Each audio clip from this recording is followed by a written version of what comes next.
What's up? This is TJ. How you doing? Today I'm here to tell you a story of how I was attacked by Eurorack.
Yes, it's true. I've been bitten. I mean, I've gotten the bite.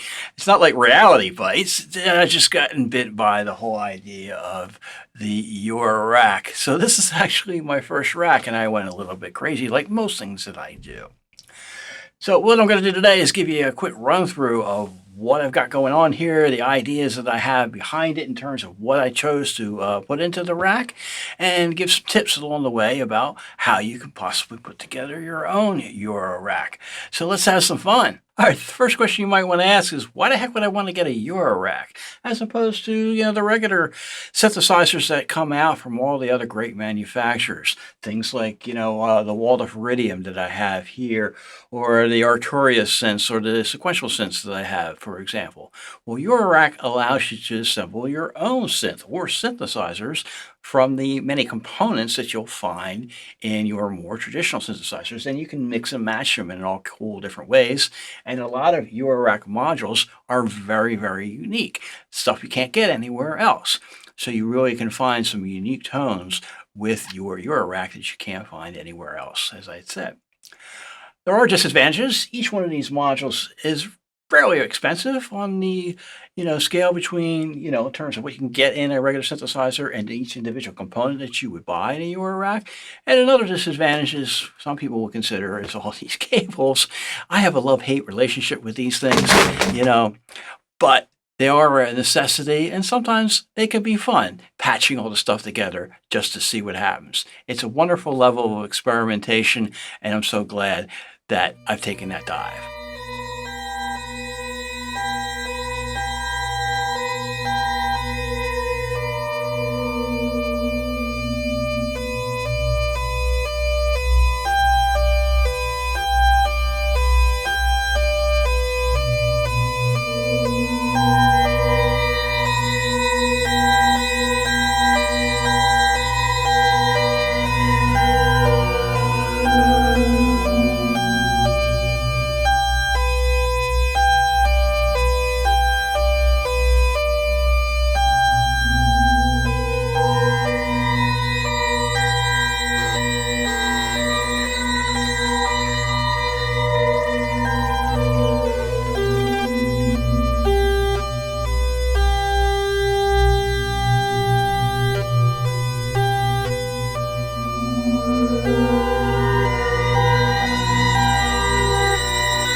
All right, I'm going to give you a quick rundown of what's in my new modular rack and give you an idea of the reasons why I chose these individual modules.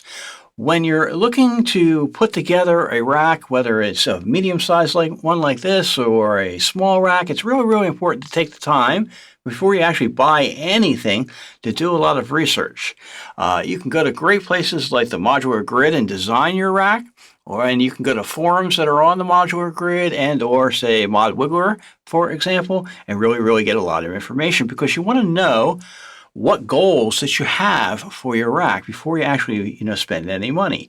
Because if you just start buying all the cool stuff that's out there, you'll end up with a rack that doesn't really work well together. So my goals were to have unique sounds, stuff I can't really get with my other synthesizers, and have unique modulations to go with them. My also goals were to be able to integrate that with my other gear. And I also wanted to be able to run my guitar through it so I can have some fun with that. And I think this rack has done most of those goals. So let's take a look at what we got going on here. I've put this together into sections, right? So I wanted to have the oscillators on top, okay? And then I wanted to have the filters on one side, modulations on one row, and then all of my utilities down here. Okay, the utilities are very, very important. They're probably the most important part of the rack because that's what glues everything together. So don't skip on utilities. But we're going to start at the top section here. One of the first things I wanted to buy was this. This is a data from Mordax. It is basically mostly used for an oscilloscope. Spectrum analyzer, spectrograph. It's great to use as a tuner, but it also can be an oscillator, clock divider, and it can show the voltages that are coming through on the different modules so you can monitor them.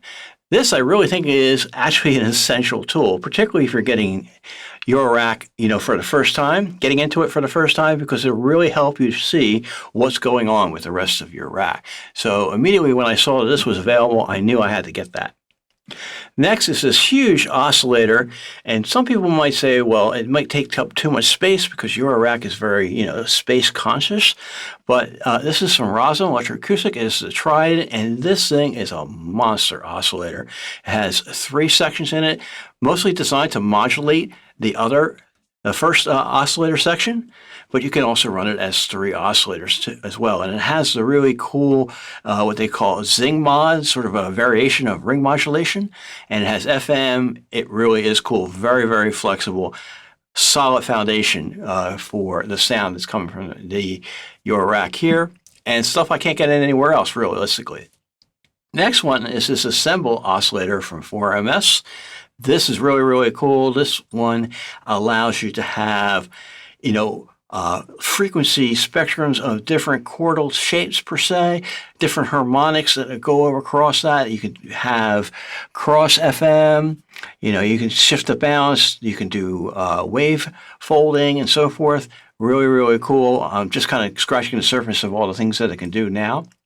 And next we're going to move into the filter section. Now this is a filter 8 from Joranalogue. This also can act as an oscillator. So that's very, very cool. But primarily I probably am going to use it for a filter. And that combines with this filter and then these 3 filters down here. The next one is a cone filter. Only 2 HP in size. Very, very cool. And then these here from Doepfer. That's a SEM filter, and they're very cool WASP filter. Moving back up to the top here, we have this random generator and this scale quantizer. Okay, the random generator is from a company called 2HP, similar to the 2HP here. Cone filter, and this Intellijel scale quantizer. So what's really, really cool is I can combine this, say for example, the random number into the scale quantizer and have it just play random notes through the 2 oscillators. Lots of fun. Now this section from here all the way across is designed to be for modulations. It's almost like overkill of modulations, but each one does something a little bit different. So you can combine those in very, very cool ways. These 2 here are primarily envelopes.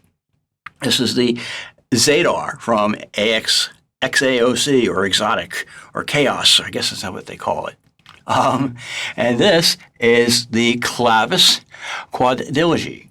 So this is a basic, more traditional ADSR style envelope generator, but it has 4 different ones. And this has a lot of crazy different shapes on it. Let's see if I can twist that around. All kinds of different shapes. And there's also 4 of those as well.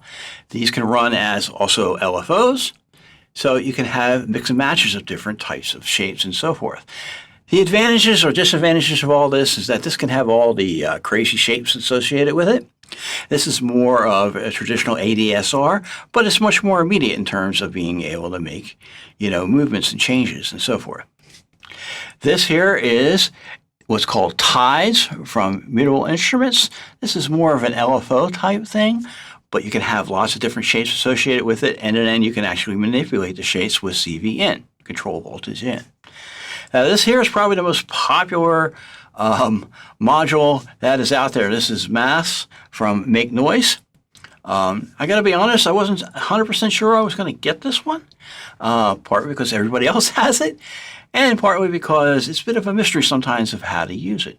Because unlike some of these other things, there's very little feedback on here in terms of how to use it. This is where the voltage monitor on the data has been a big help. I can run this in here and I can see the different wave shapes that this is creating to modulate the other things. But I'm glad I've gotten it because it does do a lot of things, and you can actually run it in different ways to make it do a lot of variations. Next, this is an envelope filer, and it's from Doepfer, and this was my primary way so that I can run my guitar into it and have the amplitude of my guitar run the different modulations that are associated with it. So I have the couple filters over here. As I mentioned before, when I move down to the bottom, this is more of my utility section. This is the audio output from Intellijel. So you can hear it.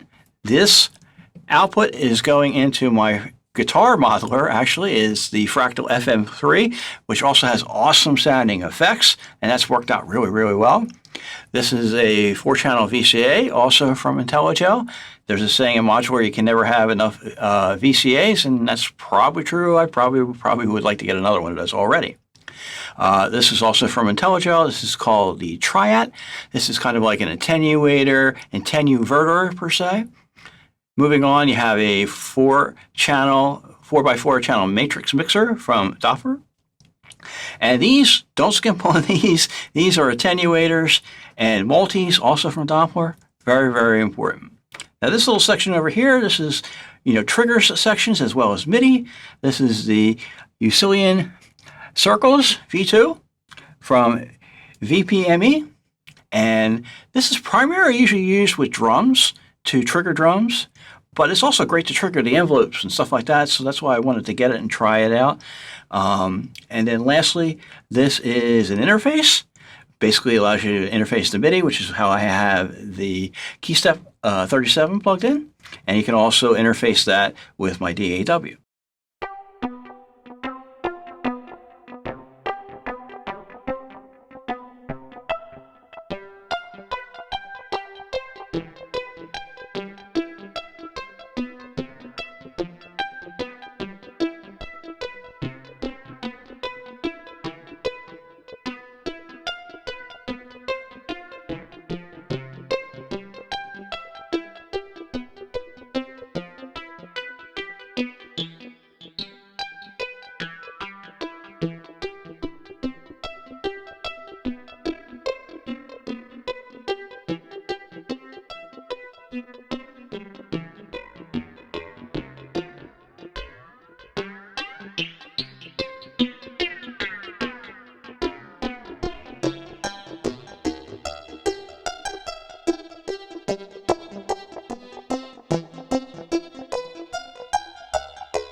All right, so that's a quick rundown of my new Eurorack.